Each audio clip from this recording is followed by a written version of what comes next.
Boa noite a todos. Estamos começando mais uma live, pretendendo fazer a última amanhã, sábado. Quero apresentar quem está na mesa, está a senhora Adriana aqui, que é a nossa intérprete de Libras, tá? Juntamente com a minha esposa, tem trabalhado nesse sentido. Aqui à minha direita, o general Augusto Heleno, quase foi nosso vice-presidente, mas é o nosso eterno vice-presidente de honra. Depois o Flávio, meu filho, candidato a deputado, candidato ao Senado aqui pelo Rio de Janeiro. O Eduardo lá na ponta direita. Primeiramente, né? Isso vai acabar no máximo aí em 25 minutos. E até porque logo depois tem Corinthians e Flamengo. A gente conseguiu o apoio dessas duas torcidas aí, para o primeiro turno. Boa sorte aos dois aí, não estou torcendo para ninguém, tá legal? Dizer aqui, antes de passar a palavra para o general Heleno, que o senhor Geraldo Alckmin vem dizendo que votar em mim dá o passaporte para o PT voltar ao poder. Primeiro, a gente não vem aqui para atacar ninguém, criticar ninguém, mas o senhor Geraldo Alckmin tem que entender que por duas vezes o senhor Fernando Henrique Cardoso disse que num possível segundo turno entre Jair Bolsonaro e Haddad, ele e seu partido, com toda certeza Alckmin, né, ficariam com Haddad, ficariam com o PT. Agora, vamos lá. O que a gente quer transmitir hoje aqui? Umas poucas palavras de quem está do nosso lado aqui, para que eu entre depois na parte mais importante dessa live aqui. Eu quero passar rapidamente a palavra ao general Augusto Heleno, e ele vai falar alguma coisa sobre política, não mais que 2 minutos, até para dar um aquecimento, e nós então voltarmos a esse assunto. Olha, é um prazer muito grande estar aqui, e eu vim para comentar um pouquinho, para que todo o povo brasileiro reflita sobre a volta do PT ao poder. O PT na oposição é até um partido bem eficiente. Ele fala em grandeza nacional, ele quer defender os pobres, ele governa para os necessitados. Só que quando ele chegou ao governo, ele passou 15 anos sem fazer nada do que ele pregava. Foi um desastre o seu governo. Primeiro, campeão de obras inacabadas. Depois, conseguiu gerar 13 milhões de desempregados. Quebrou todos os fundos de pensão. Desorganizou a saúde e a educação. E pior, rompeu com os valores básicos da família e da sociedade brasileira. E o mais interessante é que o seu candidato, que é o poste do chefe da quadrilha, ele tem o cinismo de fingir que o PT não passou pelo poder. Tudo que está acontecendo no Brasil hoje é culpa do governo Temer.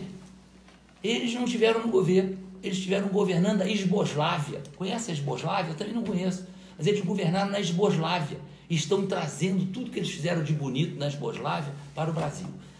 Vamos parar de tanta sem-vergonhice, de tanta mentira. E, povo brasileiro, vamos pensar, trazer o PT de volta para o poder é algo impensável. General, só faltou uma coisa, está no plano de governo do PT, combate à corrupção. E Não, daí? isso aí é o cúmulo da cara de pau. Aí piada, realmente, né? É piada. Essa é piada pronta. 1 minuto para o Flávio, candidato ao Senado aqui no Rio de Janeiro, está em segundo lugar, mas está sendo acossado pelo terceiro.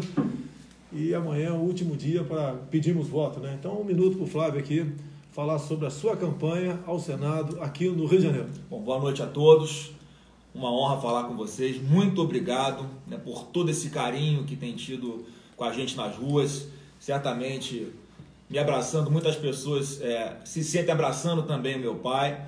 O presidente, o próprio Datafolha, né, um instituto que a gente desconfia muito, desqualifica sempre o resultado, já nos coloca em primeiro lugar aqui no Senado, onde nós votaremos aqui para 2 candidatos. Então já estamos em primeiro lugar, mas sempre há o risco, obviamente, esse contexto que acontece no Brasil, de escolher o lado do bem com Bolsonaro ou o lado das trevas com o PT. Aqui no Rio também tem acontecido com relação ao candidato do PT. Então muitos ainda não sabem que eu sou candidato ao Senado.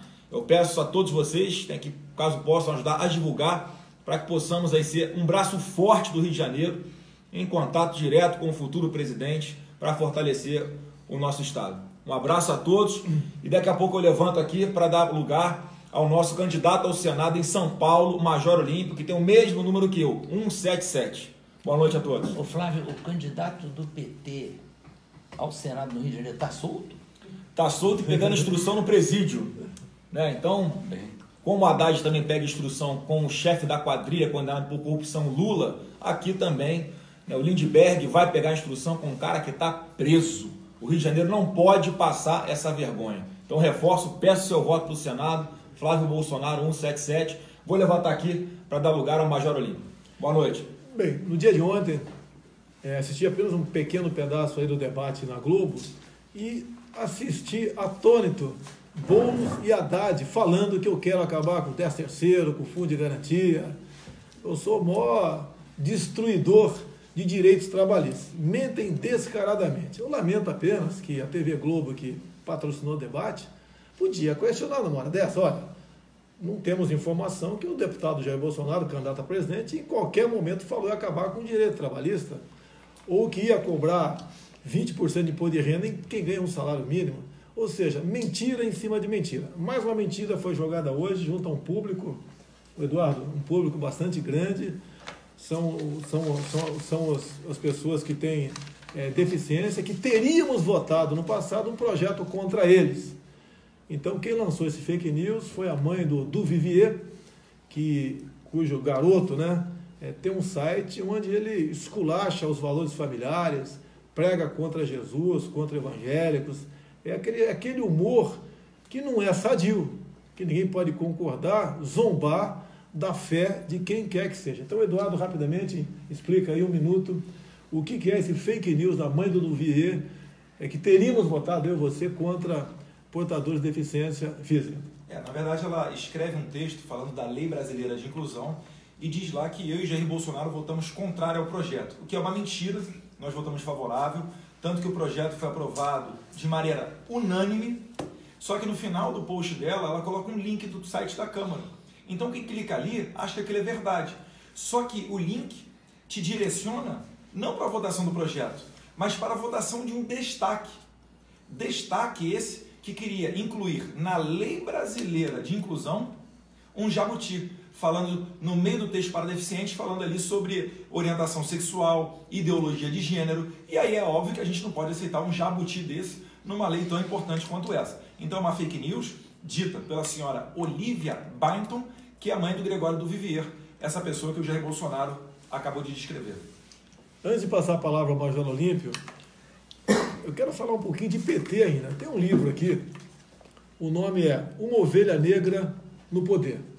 Quem escreveu esse livro não foi o general Heleno, nem eu. Tô fora. Não foi ele. Quem escreveu o livro foi o ex-presidente do Uruguai, Pepe Mujica, que integrava o Foro de São Paulo com o PT.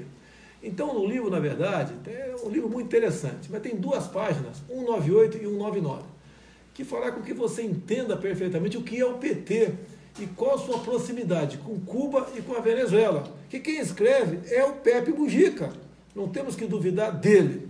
Bem, então, nessas duas páginas, 98 e 99, Pepe Mujica diz do plano de Dilma Rousseff para afastar o Paraguai do Mercosul, de modo que pudesse entrar a Venezuela no Mercosul. Um avião saiu de Brasília, com toda certeza um avião da Força Aérea Brasileira, não tenho certeza, mas só pode ser, como ele diz aqui, foi buscar um preposto, um homem de confiança do Pepe Mujica, que era o presidente do Uruguai. Ele veio, então, para Brasília e começou a conversar com ele, passando instruções para ele. E ele começava, então, a anotar o que ia entregar ao Pepe Mujica. Da Dilma Rousseff fala em dado momento: rasgue esse papel, essa reunião não existiu. Ele rasgou o papel e ficou prestando atenção em Dilma. Bem, nessas duas páginas, agora vem o que há de mais grave. Ela, Dilma Rousseff, passa documentos, filmes, degravações telefônicos, para que esse preposto de Mujica levasse para Mujica essas informações para que ele pudesse, então, colaborar em afastar o Paraguai do Mercosul para entrar na Venezuela. Detalhe, toda essa documentação colhida, conforme diz aqui Pepe Mujica, foi colhida através das inteligências cubana e venezuelana. Resumindo, Pepe Mujica diz que Dilma Rousseff tomava decisões de Estado dentro do Palácio do Planalto, ouvindo as inteligências cubana e venezuelana. Então dá para se sentir um pouco o que é esse governo do PT, qual a aproximação deles, com que países que eles faziam grandes acordos via Foro de São Paulo para exatamente ter uma hegemonia em toda a América do Sul.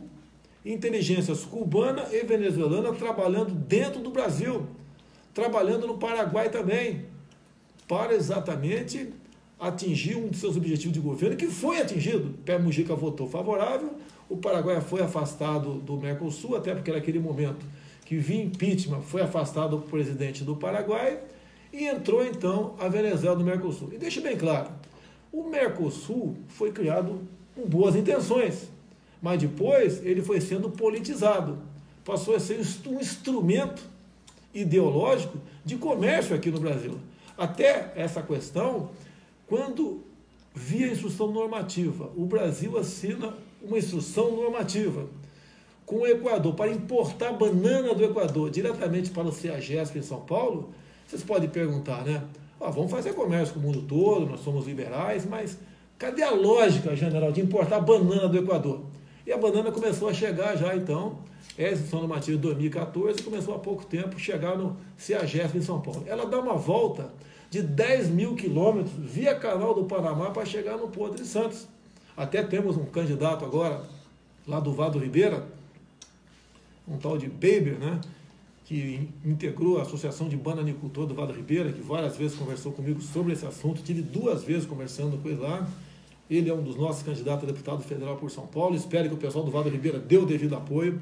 Lógico, se eu for presidente, na canetada, né, chama o ministro da Agricultura, que vai ser ministro da Agricultura e Meio Ambiente, um super-ministro, e ele, na canetada, a gente faz o devido contato com as embaixadas, obviamente, e bota um ponto final nisso. Mas o Baber é importante, porque, afinal de contas, né, o Vado Ribeira não é apenas problema com a importação de banana, não.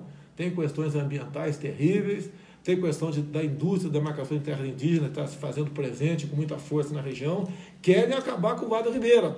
É uma região pobre de São Paulo, tem uma economia baseada na banana, tem o Rio Ribeira de Iguape, cuja grande parte da plantação é na várzea do Rio Ribeira de Iguape, a cada 2, 3 anos existe uma enchente lá, é ciclos, acaba com essa cultura, que novamente o pessoal plantar tudo novamente. Bem, resumindo, Pepe Mujica, o pessoal está entendendo, então, o grande problema que nós temos. A edição normativa da banana do Equador é a mesma coisa. Você pode ver, quando Evo Morales, da Bolívia, expropriou, tomou aquela refinaria da Petrobras, Celso Amorim, o que ele declarou na época? Pensando que ele fosse ser contrário, falar grosso com a Bolívia, ele falou o seguinte, ele deu razão à Bolívia e disse que o governo brasileiro estava tendo um comportamento imperialista. Então era justa a expropriação daquela refinaria. Ou seja, o Brasil, com dinheiro nosso, com recurso nosso, com sacrifício nosso, com os bananicultores lá do Vado Ribeira, e não é Vado Ribeira apenas, o banana se produz em quase tudo quanto é lugar do Brasil. Daqui a pouco, outros países vão querer reivindicar, também exportar banana para cá. Olha a dificuldade que nós temos. Como se não bastasse, nós importamos, general, passa de água de coco da Indonésia. O produtor lá de coco do nosso Nordeste, ele está botando a 20 centavos o coco na porteira da tua fazenda, da tua chácara, da tua pequena propriedade, ninguém quer comprar. Esse é o Brasil. Nós estamos importando passa de água de coco. Queremos fazer comércio com o mundo todo? Sim, mas como resolver esse assunto? É o custo do Brasil, como diz o Paulo Guedes. Nós temos que desonerar a folha de pagamento, nós temos que desburocratizar, desregulamentar muita coisa, de modo que seja mais fácil você fazer comércio aqui no Brasil. É dessa forma que nós acabaremos então, valorizando o produtor brasileiro. É a mesma coisa a questão do produtor rural, que o Naban tem conversado muito comigo, e tanta gente tem conversado comigo nessa área, como o Frederico Dávila de São Paulo também, muita gente nos assessora nessa área. O produtor rural não pode continuar sendo refém, entre outras coisas, né? Invasões do MST, falta de uma retaguarda jurídica, uma segurança jurídica. Hoje a fazenda dele, amanhã pode ser da reserva indígena tal. Apesar do marco temporal dizer que Não se pode mais demarcar qualquer nova terra aqui no Brasil, né, depois de 5 anos da promulgação da nossa Constituição. E eles estão cansados também, o produtor rural, da indústria da multa, IBAMA e ICMBio. E as multas, eu não vou entrar em detalhe aí, que é muito longo, né?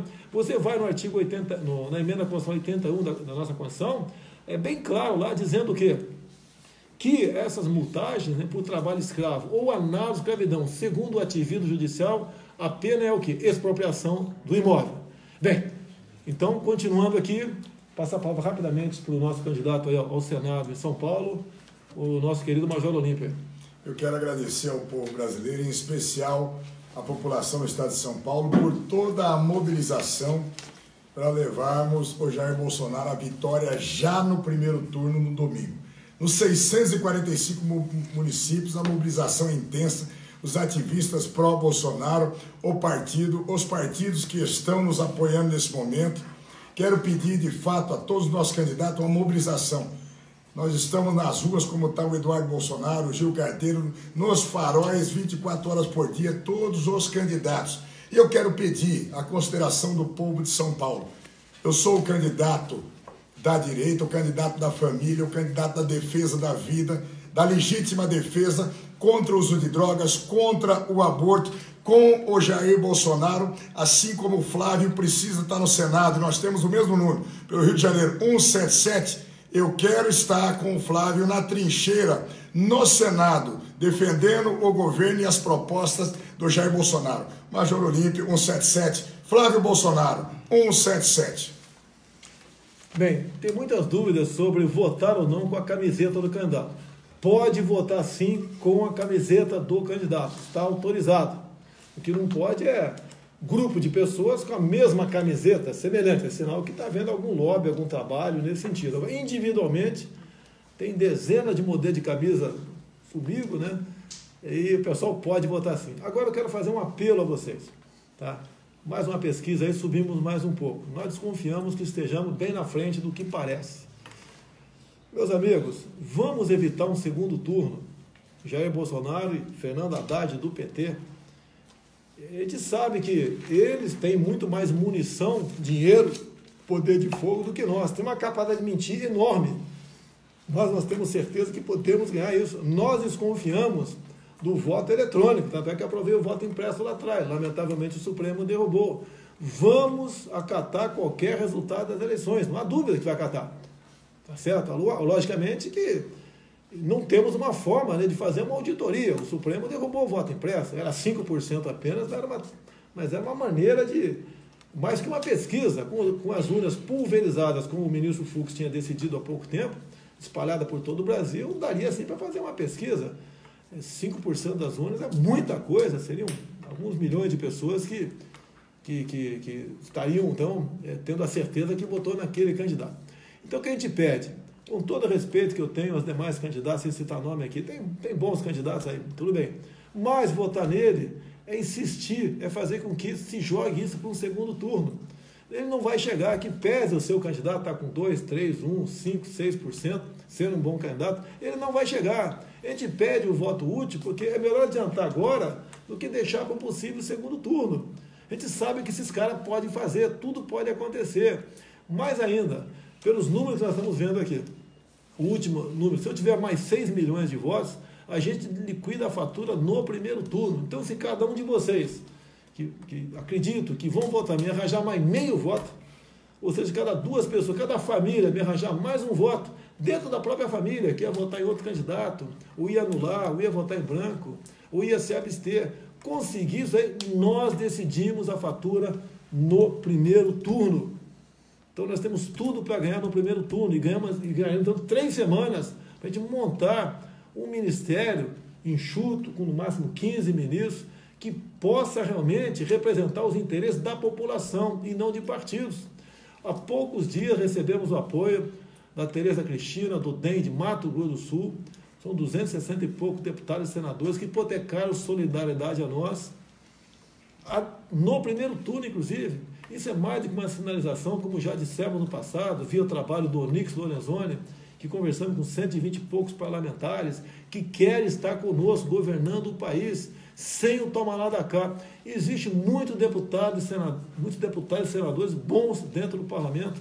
São essas pessoas que estão se chegando para o nosso lado e não querem mais participar, fazer política, né, como outros fizeram até o presente momento. Então, o voto útil, eu apelo a vocês, assim como apelo aqui para E fechar essa candidatura no primeiro turno significa uma grande economia para o país e vai permitir que as coisas sejam tratadas com maior antecedência, o período de transição fica maior. Isso vai dar um respiro muito grande para a sociedade brasileira. Pensem nisso. Eu estou aqui com o Gil Diniz do meu lado também, é um dos candidatos nosso a deputado estadual de São Paulo. Que apelo que eu faço? Nós temos uma página, bolsonaro.com.br. Você abre, ali tem as 27 unidades da federação. Se você for, por exemplo, da Paraíba, tu clica lá. E lá, então, tem a relação dos candidatos a deputado federal e deputado estadual, bem como do Senado. Em alguns estados tem governador. A gente pede que você escolha lá na Paraíba. Escolha, por exemplo, o Júlio Lemos. Tem bons nomes lá, entre outros. Vote nele. Porque o que acontece? Vamos voltar para São Paulo, que eu conheço bem São Paulo, que é o estado mais complicado, tendo em vista a quantidade de cadeiras que tem. Se não me engano, são 70 para deputado federal e 94 para deputados estaduais. Mas, olha, para federal, por exemplo, o coeficiente está em torno de 300 mil. E quem não tiver 10% disso, quem não tiver 30 mil votos, não chega.